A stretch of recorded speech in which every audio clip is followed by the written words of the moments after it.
Welcome to another episode of our Capital Ideas podcast, where we get to know the people behind the portfolios.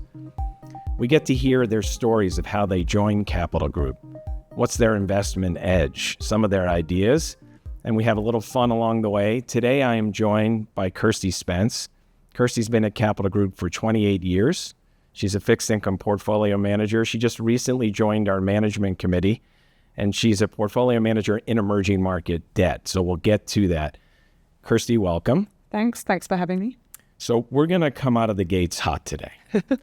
And we usually wait for our office treasure hunt for a little while, but your office had something that I had to start with, and I'm going to read it. We have folks who listen to our podcast and watch it, and I'm going to read it. This was from your desk, and it says, "Be the kind of woman that when your feet hit the floor each morning, the devil says, 'Oh crap, she's up.'" So you have to tell me, I'm going to hand it to you. Thank you. How did it make its way to your desk and why? So there is a story behind this. So one of our colleagues, Mark Brett, who's now retired, presented this to me at a retreat that we had.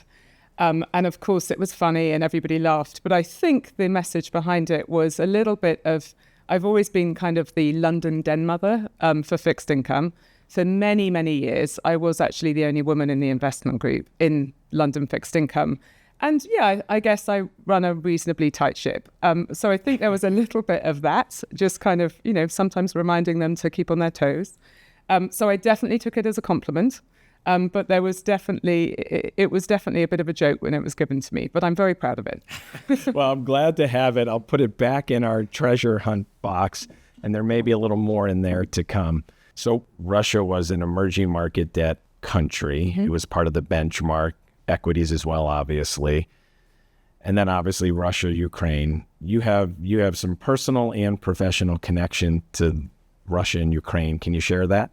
Sure. So I began my career at Capital as an analyst for that region. So Central Europe, and then what was the former Soviet Union. At university, I was a linguist, I did international relations, and I actually specialized in what was then called post-Gorbachev Soviet politics. So I've always had a kind of curiosity around the region. For background and context, I grew up in West Germany. My father was in the forces and worked for NATO when we were there. So I grew up in a divided Germany. The wall came down when I was doing German A-level. Wow. That's the backdrop. So that curiosity was always there. And Russia, as an emerging market debt investor, was always a very big part of the opportunity set, and hard to believe now, but actually did really well for the first 15 odd years of Putin's regime and it kind of becoming part of the global economy. So when Russia-Ukraine happened, it was really shocking. And I think personally and professionally, it was very damaging in terms of these were big countries that were established bond issuers that suddenly went from a price of the bond of 100 to 0 overnight. And that's just has never happened before in the history of the asset class. But also personally, you think you know something and you understand it. And then what was deemed a tail risk happened. And with that was both an economic impact, clearly, and an investment impact, but also the humanitarian impact of suddenly see this war playing out 2,000 miles away. And so, yeah, it was pretty traumatic. And as it related to Ukraine, in your place in the UK, you had some folks come stay with you for a little while. Yeah, actually, we still have them.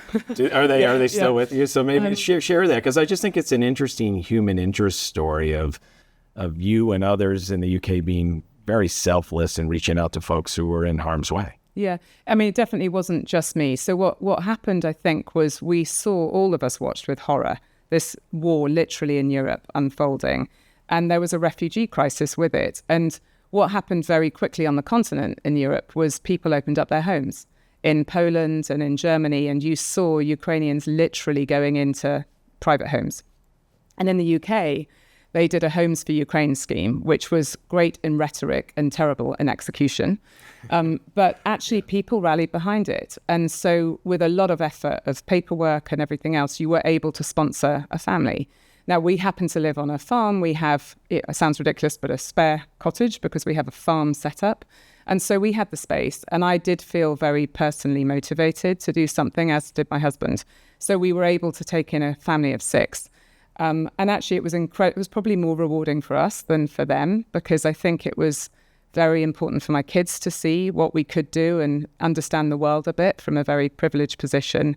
They absolutely did what the contract was, which was to be given a safe space, but then economically try and get on your feet, get jobs and move on. So 4 of them did. But then we still have she's the grandmother, but she's basically my husband's age. And she's still with us in the village. And it's just worked out very well. They're super hardworking. They've always been kind, friendly. There's lots of Ukrainians in our village. And so I think it was something that, yes, we did, but it was happening all over Europe. And, I think it felt very real for people, but probably raises questions about what more could we all do. But I think when you look back in your life, when you're 70, 80, 90, you'll think back to that time and feel as if you were trying to be part of the solution. I think it was a very nice thing for you to do. Yeah, I hope so. And perhaps also it was a way of me managing the sort of trauma of it as well. Just let's try and do something positive out of this awful situation. You have lived around the world. You were born in Cyprus and you've lived in Scotland, in the US, and Germany, yep. And now in London. I have to ask, favorite place to visit that a lot of Americans might not go to? Where have you and your family been to? Okay, that's a very big question. So just for context, though, I didn't even get on a plane till I was 11. And the only reason I did was because my family moved to Germany and then went to and from Germany. But since then, I've now probably been to 95 to 100 countries. So I've traveled a lot, professionally and personally. But a lot of it's been in the kind of as an adult, and it's because I'm very curious. So if you said, where's your favorite place? If I said one country that I think is amazing to visit, it's probably South Africa. It just has the natural environment, the culture, the history, the politics, the wine, the food. It just has everything. I'll give you one in Europe as well. So my favorite place in Europe that I think a lot of Americans probably are less familiar with is Croatia. So it's the coastline part of the former Yugoslavia. It's just absolutely beautiful. And then if you want a country that never, ever stops just amazing you, it would be India. Okay. Well, we got 3 for the price of 1. We'll take it. You joined Capital Group in what was known then as TAP, and we're great at acronyms. That simply stood for the Associate Program. Yep. We changed it to CAP, which is the Capital Associate Program. But TAP or CAP, tell us about joining Capital Group. Yep. So I joined back in 1995. And frankly, I actually joined because I didn't get to do what I had intended to do, which is that I wanted to go into the fast track of the Foreign Office in the UK, and I didn't get an interview. So maybe tell us the Foreign Office, how the diplomatic service. The diplomatic service. So basically I wanted to become a diplomat and hopefully an ambassador. That was my goal because I was studying international relations. I was always a linguist. And so that was the kind of natural pathway. And when that didn't happen, I basically just looked for any jobs that said international in the job description. And at that time in 95, bearing in mind the Soviet Union had just broken up, that was finance. Those were the jobs. And I was truly clueless about finance. I think to this day, I'm probably the most clueless person that has ever walked into the investment group. I had no idea. I truly believe it. I had no idea what a stock was, definitely no idea what a bond was.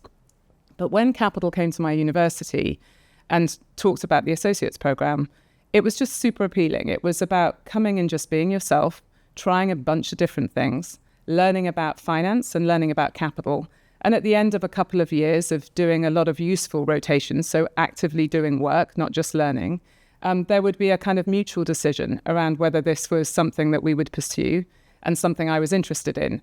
And everything about that resonated. I liked the fact that there was an out, frankly, but also I really liked the authenticity of the people I met. I loved the very simple mission of what Capital was doing. Even though I didn't understand finance, I understood that.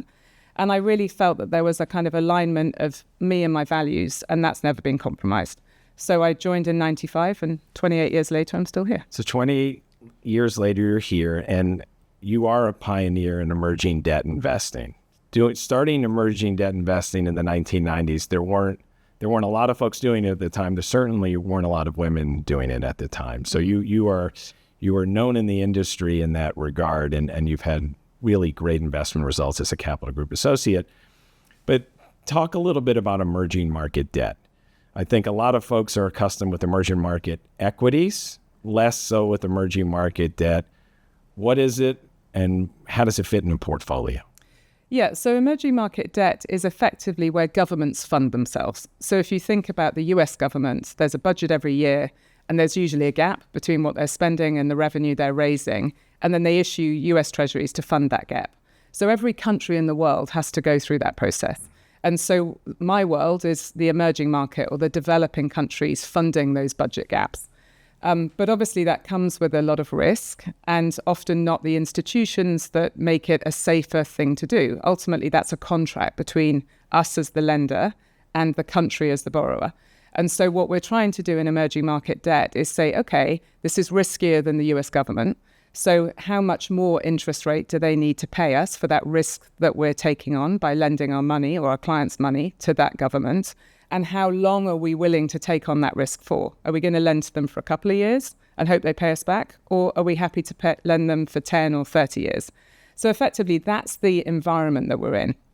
And in order to do it well, we've got to try and assess the mix of economics, politics, policy. So is it credible?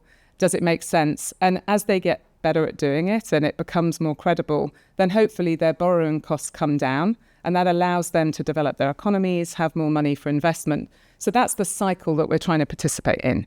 And that's the one I've been involved with. And that's through Asia, Eastern Europe, Latin America. So hence the 9,500 countries. Yeah. So you go and when you visit one of these countries and you're meeting with folks, you're meeting with ministers, tell us the kind of folks you meet with and what you're trying to learn from them. Yeah, so back in the day, in the mid-90s, you would literally have to visit the countries to get data.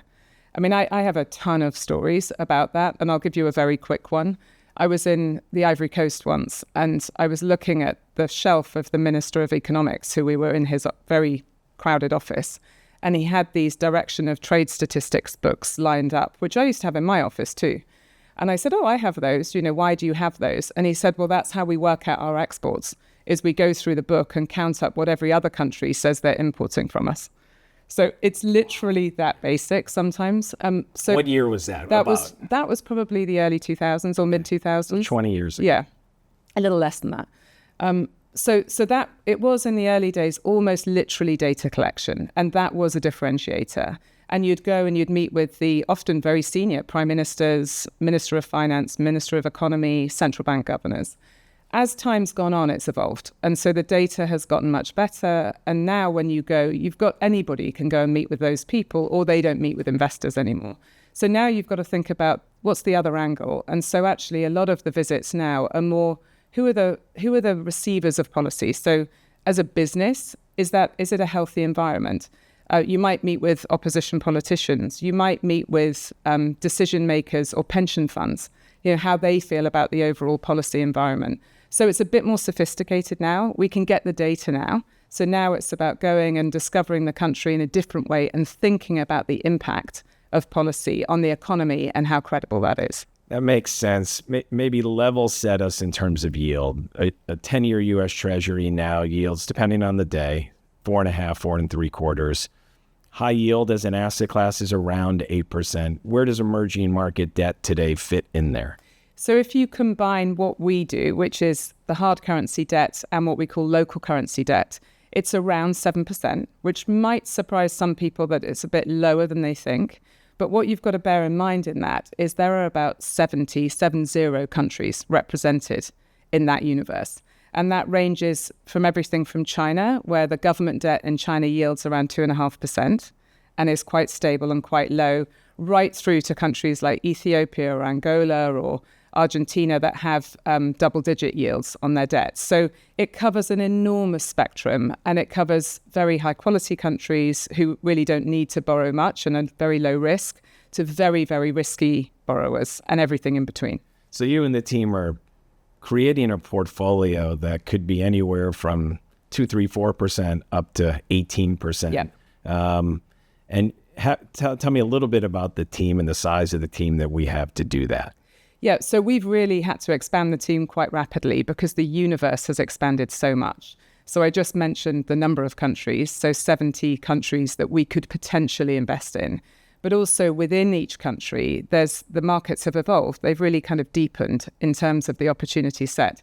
So to do that well, you need a lot of eyes on the opportunity. So we have 6 analysts who look at countries, so sovereigns we call them. We have 6 dedicated analysts who look at corporates or the companies, and they really work well together, and that's very important. And we have 6 traders who are dedicated emerging market debt traders, and then the 3 portfolio managers who try to put it all together. And the experience within the team ranges from a few of us who've been doing it for the whole of the asset class, so nearly 30 years, and they come from traders, analysts, and PMs, and then some who are very new. And that's also really important because you need those different and fresher perspectives. You know, what's interesting is 20-year capital market assumptions for us, we just released them recently. The equity capital market assumptions over 20 years is about 7%. Mm-hmm. Your asset class yields just over 7%. Yeah. So it's just interesting to think of that yield relative to equity risk. How do you think of that kind of risk? Yeah, that's a good question. It is different. One of the challenges with emerging market debt, and the reason people might have a negative kind of perception about it, is that it does periodically have blow-ups. So we have had either defaults, meaning that the country can't pay back the debt, or we've had big political or economic crises that end up being a bit value-destroying for a period of time. And so we have to factor that in. But equally, this whole asset class has really evolved. So if you said to me, okay, are you going to get that money back? And are you going to earn that coupon or that yield? I would say absolutely, because the countries have evolved, they have developed. And so now that we can actually construct a really diverse portfolio of different ideas, different exposures, and take the macro themes that we have in the world and put together that portfolio in a way that we couldn't do several years ago. So I think it's actually quite well risk adjusted. We're going to earn that coupon. We're hopefully going to get the money back. The odd thing won't work out. But in general, I think directionally, it's a very compelling risk proposition. You and I chatted recently about your trip to India, and you've been to India quite a bit. You mentioned it up front. And you said something to the effect of, something's different now. And the equity market's been on fire in India for a while. We've been a large investor there on behalf of our clients. It's done very well. What's different? Yeah, it's a good question. So I have been to India several times. So my first time was in 1993 as a backpacker on a shoestring budget. I went on my honeymoon in 2003, and then I've gone at regular intervals as an investor. And it's a very interesting country because it can feel like nothing's changing. It is so populous, it's so big, that you can sometimes go and think, gosh, how are they ever really going to develop this economy in a way that truly wealth creates for a population of over 1 billion people? And I think what was different this time, and I went in February with my fixed income colleagues and with our Mumbai office, is that I think you're seeing 2 things. One is the fact that because of what's going on in the world geopolitically, which is not a good backdrop, I think India has had to be quite independent in its thinking, and a confidence comes with that. And what I mean is, they got criticized, for example, not taking a side on the Russia-Ukraine war. But a lot of that is look at where they sit. They sit right between China and Europe. And actually, they need to have energy independence, and they need to be able to figure stuff out to develop their own economy for the long term. And so with that is a sort of coming of age in terms of not being too reliant on other countries. Right. So there's a bit of that. That has also come from the fact that they've got a prime minister and a party who are about to probably enter their 3rd term, I think it is. But they've been in power for a decade. And actually with that comes a lot of confidence and vision about doing some investments, developing the economy, and it's really tangible. So you're really seeing sectors like technology, global capability, services and research really taking hold. Now, I can talk a long time about why you don't want someone to be in power for way too long. I think that often pulls countries down. But there is a sweet spot where there's a confidence in government that allows longer term investment. And I think you're really seeing that in India today. So it was the first time in a while that I really thought, gosh, that this does feel like directionally it's going somewhere. Yeah. And India is benefiting from the whole China plus one diversification of supply chains, et cetera. You mentioned the prime minister. He retweeted one of the pieces we wrote on India, and he has a lot more followers than we do. And that was just interesting to see how that went viral. Yeah, absolutely, because foreign investment's really important to these countries. But I think capital's really good at figuring out this stuff. And, when you get this confluence of equity investors finding great stocks, the macro on the ground people seeing change, and the bond investors as they open up that market also finding opportunity, that says something. That says that country has made some progress, is really developing, and is a real tangible opportunity.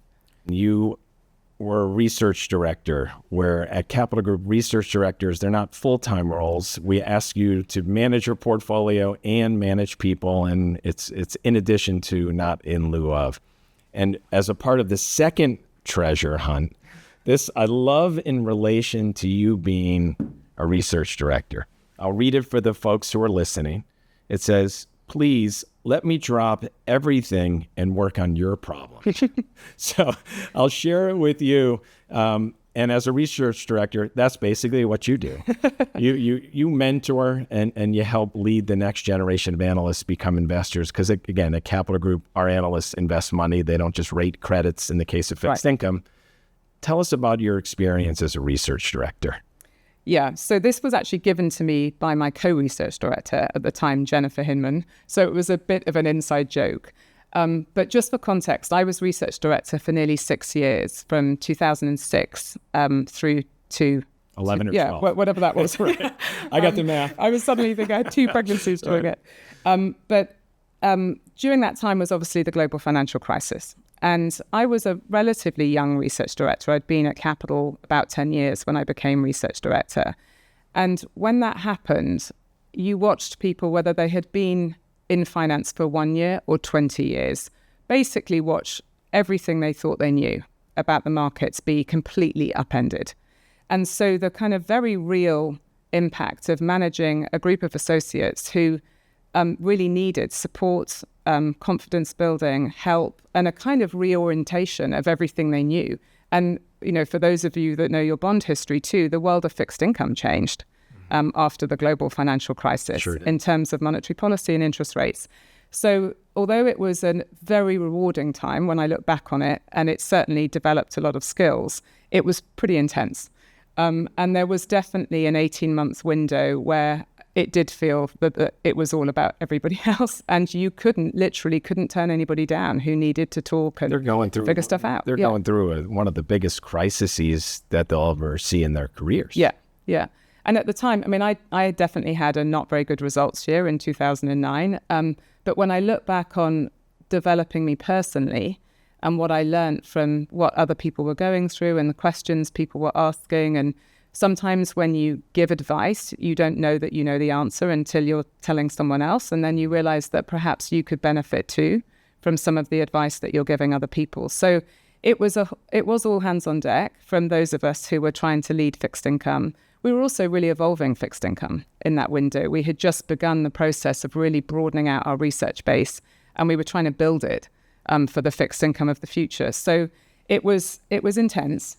And it did feel like it was drop everything, but it was also incredibly rewarding. And I learned a huge amount through that period. Well, I think what you did during that period of time, and others as well, and Rob Nehart, who recently retired, it really set us up for the success we've been able to have since then. You helped lay the foundation for what we are now. So we appreciate that. Should I own emerging market debt today? If my time frame is the next 5 years, what's your view? You mentioned 7.25% yield, and we think about long-term investing. So we have a much longer term horizon than 5 years, but shorten it a little bit for me and tell me if I should own the asset class.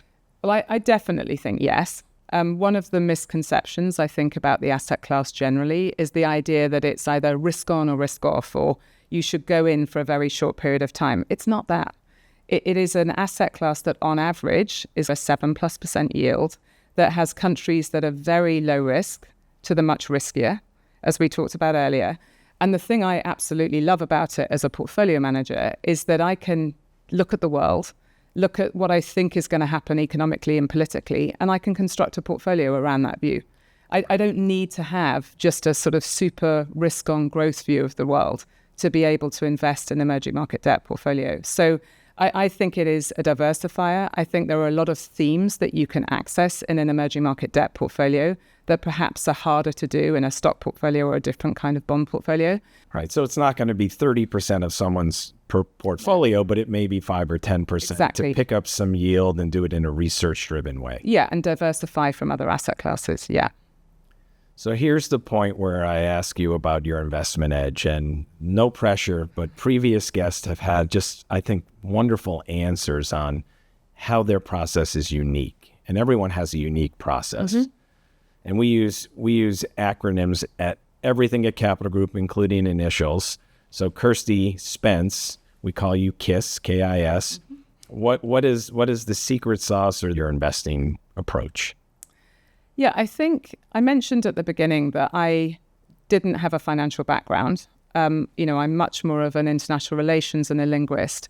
And I've always felt that there is definitely art and science in this business.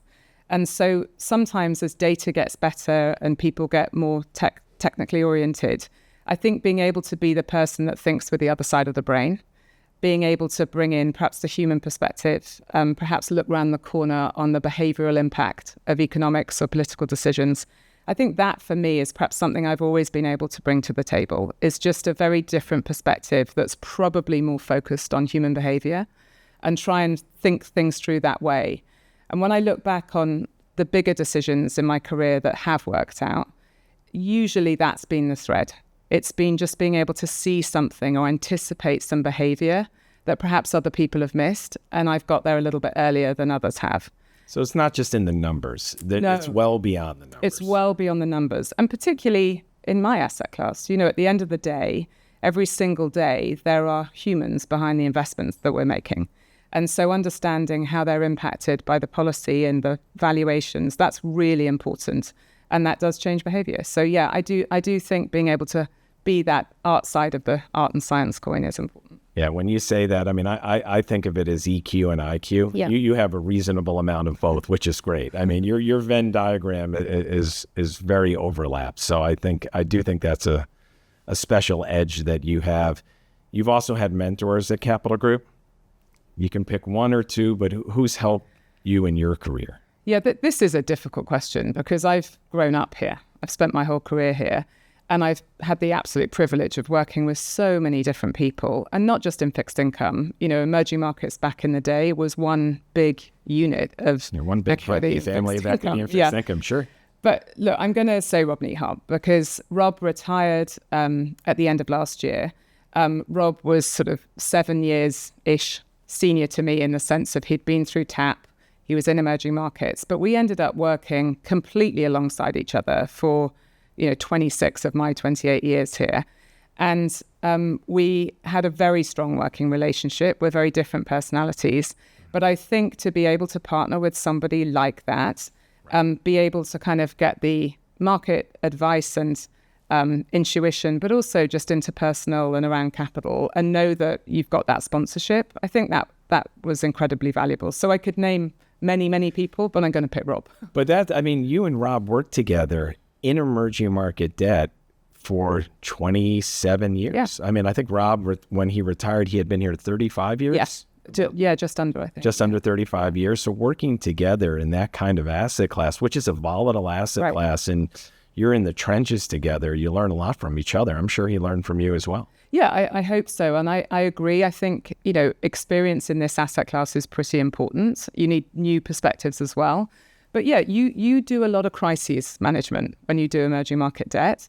And we're both quite calm people, but I think you really feel that when you can just respond, lead the team, try and pivot, find the opportunity, and know that the other person is going to be quite anchored as well. I think, never losing sight of that true north. But also, I think we recognize the difference in our investment skill. And so we're very respectful of each other's edge and what we brought. Yeah, so it was just a very good working relationship. But we have a fabulous team now as well. So, we're much more mature as a team, but it was great to partner with Rob. Well, and for you, with the years of experience you've had in emerging market debt, there's very few folks who've had nearly 30 years of experience in emerging market debt. So with Rob's retirement, we wish him well. I saw him in the building the other day, by the way. Yeah. But we're happy that you're there leading the team and leading the charge. And at Capital Group, everyone is a leader of the team. That's right. How we act, and that's how we feel every day. But your experience sets you apart, so we appreciate that. I did want to mention one thing and then ask you a question. In 2028, here in Los Angeles, cricket will be a part of the Olympics. Now, cricket, I did a little research on this. Cricket was a part of the Olympics in 1900. So it took a 128-year break, and it will be back in 2028.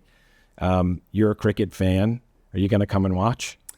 Definitely going to come and watch. Actually, partly because we have a friend's daughter who we're hoping will make the sailing team. So we'll come for that. But yeah, this is relevant though, because as you know, Mike, one of my children is a cricket player.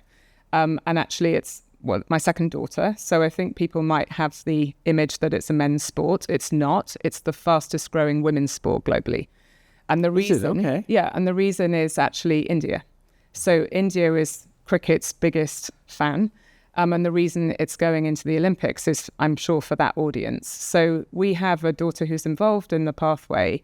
And actually, it's been very encouraging just to see the funding, the energy that is going into women's sport, not just cricket.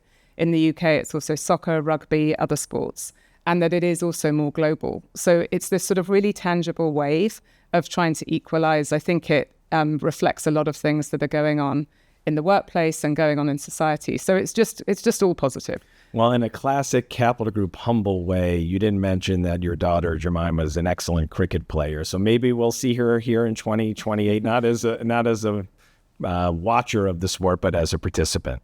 Well, that might be premature. maybe not. Either way, she's a very accomplished cricket player, so you must be proud. I know Henry is as well, of all three kids. Yeah, no, look, they're all great, and they all love sports. But yeah, she has a lot of talent and a lot of hard work. You need some luck as well.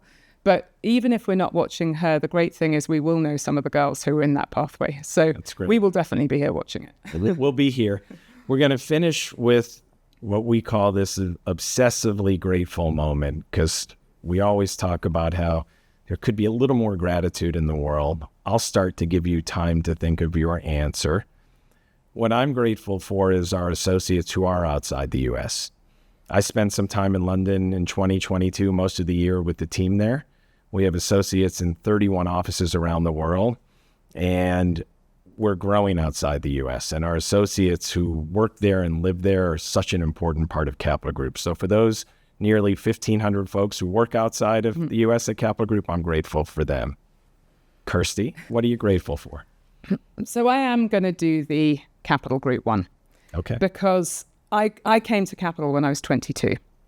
I slightly stumbled into coming into the firm, as we've talked about, and I've been here ever since. And I just never imagined that I would end up working for a company that not only has given me a job that is so completely intellectually rewarding and stimulating, but almost more importantly, has given me so much context for values and people. I've never felt I've had to compromise anything that I inherently feel is important to me.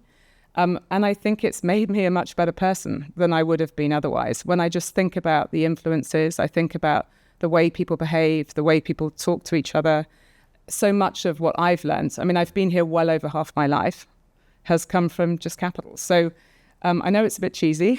It's not cheesy at all. Look, and we're grateful you're here 28 years later and have a lot left in the tank, because we need you. We need you on our management committee, and we need you managing emerging market debt assets, and also as a cultural leader at Capital Group, which you are. So thank you. Thank you. We are going to finish up by me sharing with you the mug. When we do talk about being obsessively grateful, it says Capital Ideas on the mug, and it says be obsessively grateful. So again, we are grateful for you joining, for everything you do at Capital Group, and it's a very large mug to put in your suitcase back to London. Well, that's great. Thank you. I am obsessively grateful. Thank you. We have completed another episode of Capital Ideas. Please find this podcast and other Capital Ideas content where you like to find them, but also join us often when we're able to sit down with folks like Kirstie and other portfolio managers. I think they tell unique and interesting stories, and you get a chance to know Capital Group a little bit better. Have a great day.